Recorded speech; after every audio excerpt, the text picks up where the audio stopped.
Selamat datang di Krishna Bacot Bola.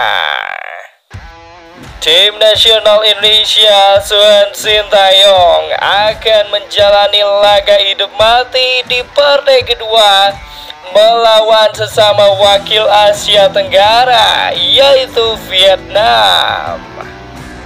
Tidak hanya Indonesia yang memandang laga ini sebagai kesempatan mencuri poin penuh, begitu juga tentunya Vietnam. Jadi Indonesia dan juga Sintayong harus berhati-hati dalam menerapkan taktik dan juga strategi.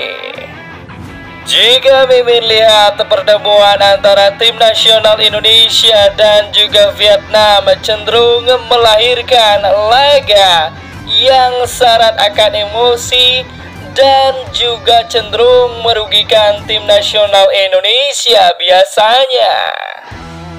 Mimin coba paparkan faktor-faktor apa saja yang bisa mempengaruhi jalannya laga, khususnya bagi tim nasional Indonesia tatkala berhadapan melawan Vietnam di laga kedua nanti. Di laga yang akan berlangsung esok hari Jumat 19 Januari 2024 di Stadion Al Thumama, Qatar, Indonesia pertama-tama harus bisa mengendalikan emosi mereka di atas lapangan. Yang kedua adalah faktor pemain kunci tim nasional Indonesia. Pemain kunci yang Mimin maksud di tim nasional Indonesia saat ini adalah tidak ada lain dan tidak ada bukan Marcelino Ferdinand yang berhasil menciptakan gol perdana tim nasional Indonesia di Piala Asia 2024 kali ini. Bagaimana perannya di lini tengah tim nasional Indonesia bersama dengan Ivar Jenner akan sangat menentukan jalannya pertandingan tim nasional Indonesia berhadapan dengan Vietnam nanti. Tentu peran vital dari Marcelino Ferdinand dan juga Ivar Jenner di lini tengah tim nasional Indonesia sudah akan diantisipasi oleh Vietnam. Oleh karena itu, Sintayong sebagai pelatih harus bisa adaptif dengan strategi-strateginya.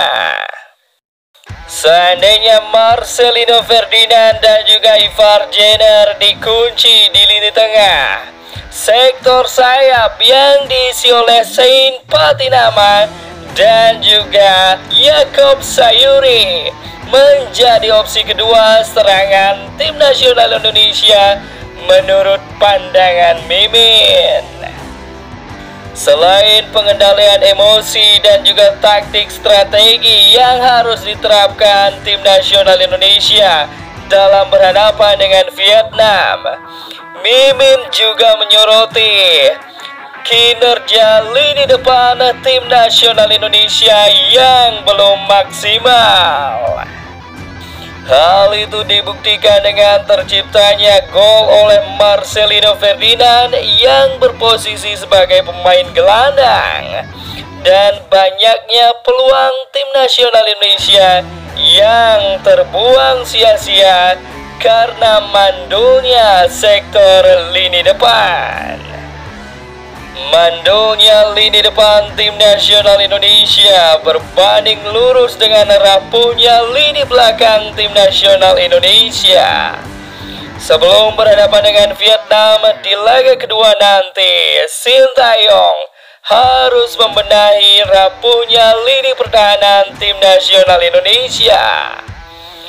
Meski penyerang-penyerang Vietnam tidak setangguh penyerang-penyerang Irak, tim nasional Indonesia harus tetap hati-hati. Setidaknya itulah yang harus diperhatikan tim nasional Indonesia dan juga Sintayong sebelum laga kedua berhadapan dengan Vietnam jika ingin meraih kemenangan. Namun jika tidak, bisa saja hasil imbang yang tidak kita inginkan, atau malah kemenangan yang kita targetkan berbalik ke kubu Vietnam. Bagaimana menurut kalian? Jangan lupa like, share, subscribe, dan komen di bawah video ini agar channel ini semakin berkembang.